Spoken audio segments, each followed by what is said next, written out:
मित्रों, आज का प्रसंग बहुत ही गंभीर है और यह प्रत्येक स्त्री को सुनना चाहिए। आज हम इस कथा में जानेंगे कि जो स्त्रियां अपने पति से दूर रहती हैं, उनसे लड़ाई करती हैं और उनके साथ रात को नहीं सोती, उन्हें यह कथा जरूर सुननी चाहिए। अगर ऐसा करने के बाद भी वे अपनी आदतें नहीं बदलती, तो अंत में उन्हें पछताना पड़ता है और उन पर कामदेव का एक भयंकर श्राप लग सकता है, जो उन्हें बर्बाद कर देता है। कुछ लोग यह सवाल कर सकते हैं कि क्या पति पत्नी को एक साथ सोना जरूरी है?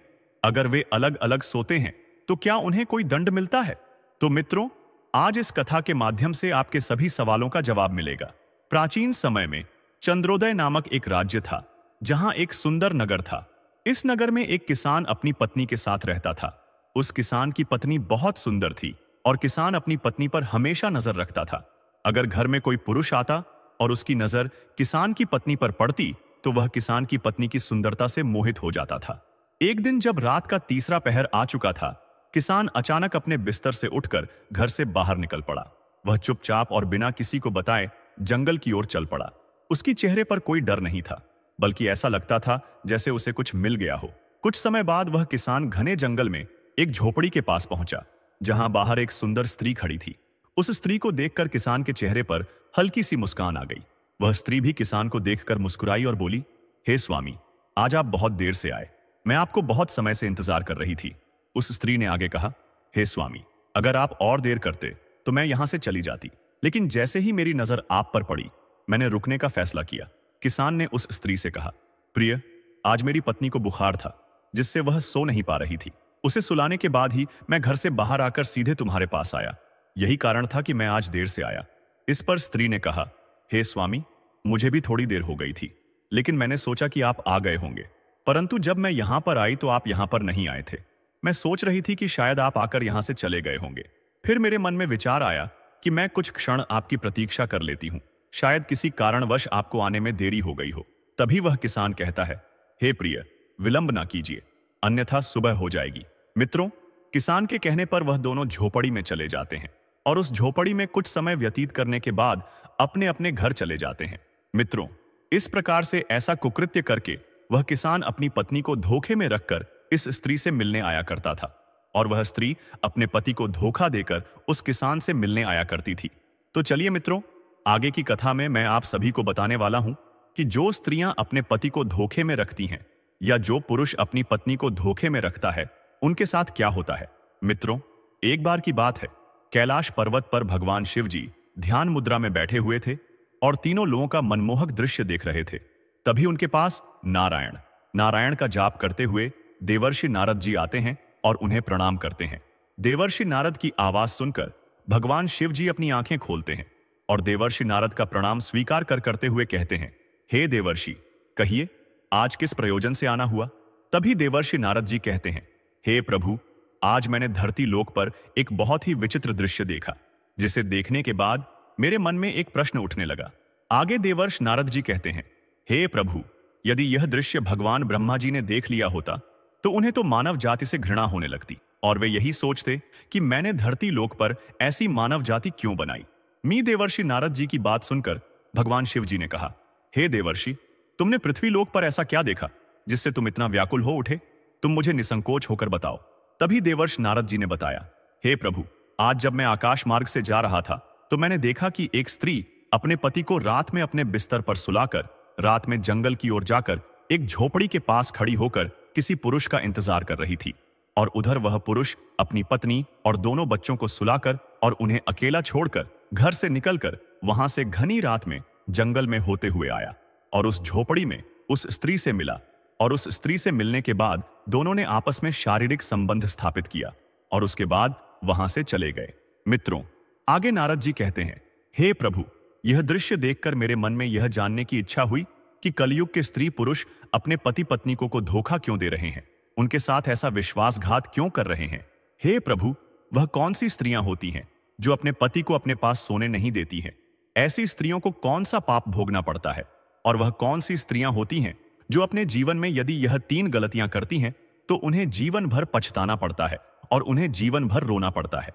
देवर्षि नारद जी की बात सुनकर भगवान शिव जी कहते हैं, हे देवर्षि, आपने यह प्रश्न पूछकर समस्त मानव जाति का कल्याण किया है। आज मैं आपके इन सभी प्रश्नों का उत्तर एक अलौकिक कथा के माध्यम से देने जा रहा हूं, जिसे सुनने के बाद तुम्हें तुम्हारे सभी प्रश्नों के उत्तर मिल जाएंगे मित्रों।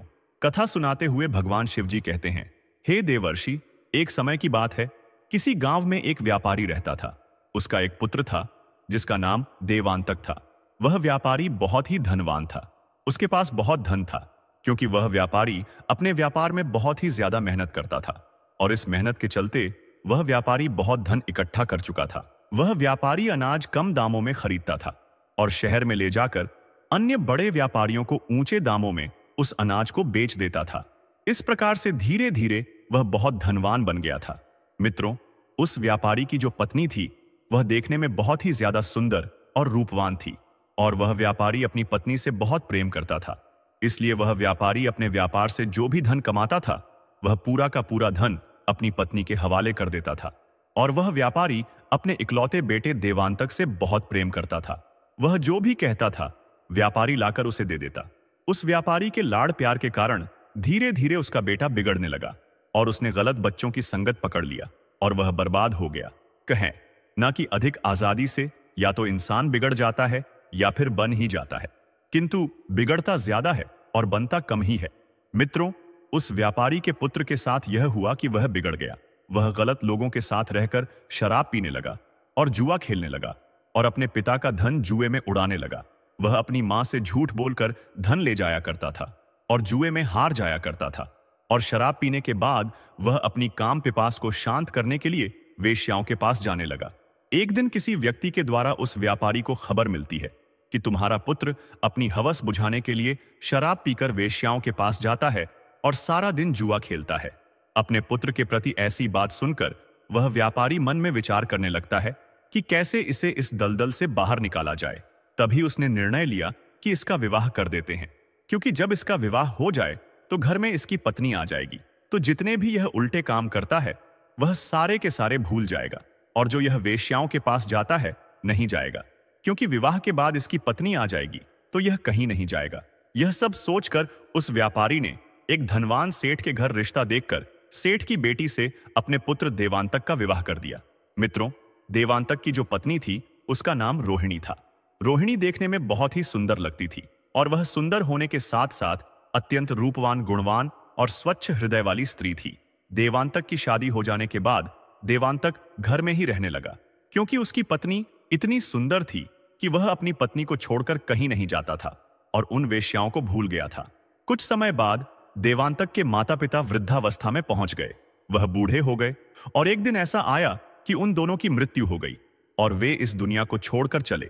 मित्रों, आगे की कथा सुनाते हुए भगवान शिव जी कहते हैं, हे देवर्ष, उस व्यापारी के पुत्र का विवाह हो जाने के बाद उसकी काम वासना तो शांत हो गई थी, लेकिन उसकी जुआ खेलने की आदत अभी भी नहीं गई थी। और एक दिन उसके जीवन में ऐसा आया कि उसने जुए में अपनी सारी संपत्ति गंवा दी। अब उसके पास बिल्कुल भी धन नहीं था और ना ही उसके पास कोई हुनर था कि वह कहीं कोई काम करके कुछ धन कमा सके। उसके पिता जो धन कमाकर गए थे वह सारा धन उसने जुए में लुटा दिया। एक दिन उसकी पत्नी ने कहा, हे स्वामी, अब तो हमारे पास खाने के लिए भी कुछ नहीं बचा है, अब हम कैसे अपना जीवन यापन करेंगे। फिर वह कुछ देर सोचने के बाद कहती है, हे स्वामी, आप यहाँ के राजा के पास चले जाओ और वहां कोई नौकरी ढूंढ लो ताकि हम दोनों का गुजारा चल सके। आगे भगवान शिव जी कहते हैं, हे देवर्षि, उस राजा के पास यदि कोई व्यक्ति नौकरी मांगने के लिए जाता था तो वह राजा सबसे पहले उस व्यक्ति से पूछता था कि तुम क्या कर सकते हो। अगर तुम्हारे पास कोई अच्छा हुनर है तो तुम्हें नौकरी दी जाएगी, अन्यथा उसे बाहर निकाल दिया जाता था। मित्रों, मनुष्य का ज्ञान ही उसकी पहचान होती है, और व्यापारी के पुत्र देवांतक के पास इसमें से कुछ भी नहीं था। ना उसके अंदर कोई गुण था, ना कोई ज्ञान था, ना उसके पास कुछ भी धन था और ना उसके पास कोई हुनर था। इसलिए वह अपने जीवन के एक ऐसे मोड़ पर पहुंच गया था जहां पर मनुष्य को केवल पछतावा ही होता था। धीरे धीरे जैसे तैसे करके समय बीतता गया।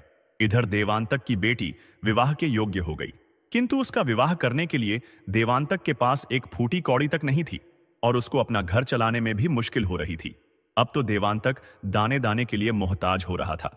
अब तो उसके शरीर की सारी शक्ति क्षीण हो चुकी थी। देवांतक एक दिन अपनी पत्नी के पास काम वासना के भाव से गया।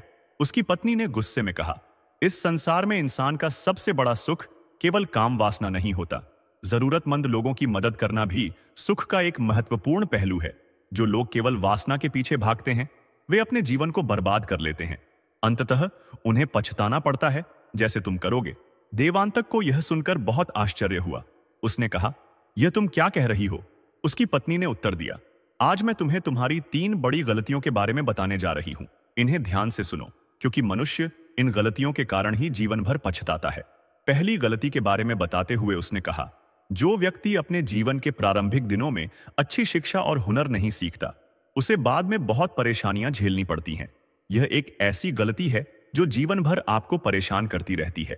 दूसरी गलती बताते हुए उसने कहा, अगर तुम्हारे अंदर किसी काम को टालने की आदत है और तुमने अपनी जवानी के दिनों में समय को व्यर्थ में बिताया है, तो तुम्हें अंत में कई कठिनाइयों का सामना करना पड़ेगा। जवानी के समय की बर्बादी का पछतावा जीवन भर साथ रहता है। तीसरी गलती के बारे में उसने कहा, मनुष्य को हमेशा अच्छे लोगों की संगत में रहना चाहिए। गलत संगत के कारण इंसान अपने मार्ग से भटक जाता है। इससे न केवल लक्ष्य प्राप्ति रुक जाती है, बल्कि यह बर्बादी की ओर ले जाती है। फिर उसने कहा, हे स्वामी, तुमने अपने जीवन की शुरुआत ही गलत तरीके से की। इसी कारण हमें आज इन मुसीबतों का सामना करना पड़ रहा है। अब मैं तुम्हारे साथ काम क्रीड़ा नहीं करना चाहती और ना ही तुम्हारे साथ सोना। अब समय आ गया है कि हम भगवान की सेवा करें और आत्मा को परमात्मा से जोड़ें। उसने आगे कहा, मनुष्य का जीवन 4 चरणों में बंटा होता है। बाल्यावस्था में ब्रह्मचर्य का पालन होता है, फिर विवाहित जीवन आता है, इसके बाद संतान की कामना होती है और अंत में वृद्धावस्था में मनुष्य वापस ब्रह्मचर्य की ओर लौटता है। इसलिए वृद्धावस्था को व्यर्थ नहीं करना चाहिए। पूजा भजन और ध्यान में समय बिताना चाहिए। देवांतक की पत्नी रोहिणी ने यह भी कहा, अब मैं अपने जीवन के बचे हुए दिनों को बर्बाद नहीं होने देना चाहती। हमारा एकमात्र लक्ष्य भगवान की आराधना और बच्चों का विवाह संपन्न करना होना चाहिए। काम वासना के मोह को छोड़कर मेहनत और ईश्वर पर ध्यान केंद्रित करना ही सही मार्ग है। भगवान शिव ने इस प्रसंग पर टिप्पणी करते हुए कहा, जो व्यक्ति मुझसे सच्चे मन से जुड़ता है उसे जीवन में कभी किसी चीज की कमी नहीं होती। रोहिणी बहुत दयालु थी। एक दिन जब वह बाजार जा रही थी तो उसने एक बूढ़ी महिला को दर्द से कराहते हुए देखा। रोहिणी उसे अपने घर ले आई और उसकी सेवा से प्रसन्न होकर उस महिला ने उसे बहुत धन दिया। उस धन से देवांतक और रोहिणी ने अपनी बेटी का विवाह धूमधाम से किया और खुशी खुशी रहने लगे। लेकिन कुछ समय बाद देवांतक फिर से बुरी संगत में पड़ गया।